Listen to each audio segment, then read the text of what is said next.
everyone, in this video I'm going to start a new channel where I talk about my experiences of the world and generally like my senses really, and I'm going to start off this channel by talking to you about synaesthesia.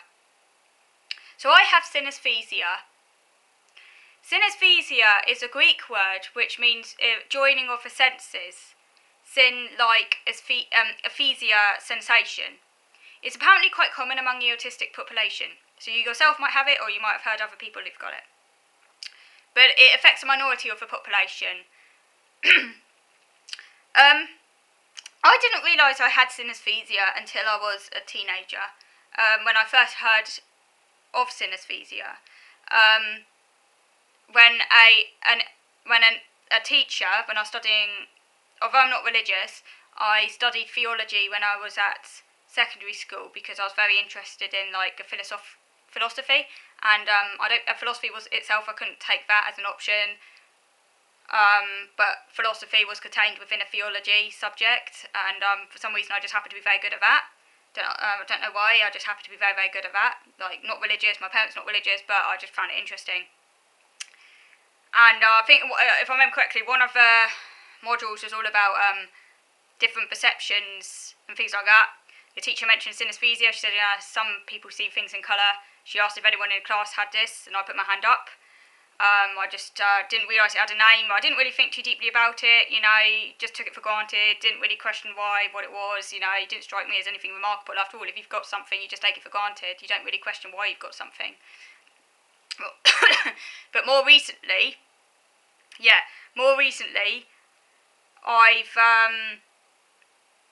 I've sort of started to kind of like think about it a little bit more, and and kind of want to find out a bit more about it, because not everyone has this, and it is something that's neurological. Apparently, from what I've read, it means your brain is a bit more overconnected, which is interesting.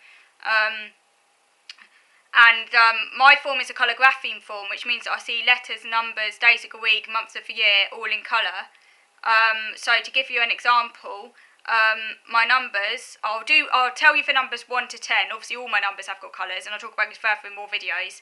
1 is black, 2 is yellow, 3 is navy blue, 4 is bright red, 5 is light yellow, 6 is psychedelic green, 7 is brown, 8 is black, 9 is khaki green, and 10 is black. So it goes on. All those numbers are kind of like hanging in space, and each decade is surrounded by a sort of fuzz. So the 0 to 10 decade is surrounded by a sort of black fuzz, and the teen decade is surrounded in a sort of white-grey fuzz. And all my memories, pictures of the past are kind of inextricably interlinked with that picture, so it becomes one ginormous kind of three-dimensional picture, and it's all very, very tactile. And the same with words, they're all in colour as well. Like basically all my graphemes, all my conceptual representations are all in colour, and I also see it projected onto the page as well when I'm reading. So although I know the type is black or whatever it might be, or say if I'm looking at a sign, I know what colour it actually is, but at the same time I have my own colour projected onto that as well, so it's also externally projected. And this is all really very sort of bold and concrete, and it's good because it gives me a sense of like meaning and order, and in that respect I like having it. I remember when I was a teenager and I really appreciated it because it helped me with exams and stuff, like when I used to memorise like whole books off by heart and stuff, and being able to see it so concrete and vividly really helped me. And it kind of sometimes synaesthesia can make me go on a bit of a high sometimes. I think it kind of like explains my love of language and stuff, because the way I see things in colour kind of makes everything seem really like bold and kind of really bright.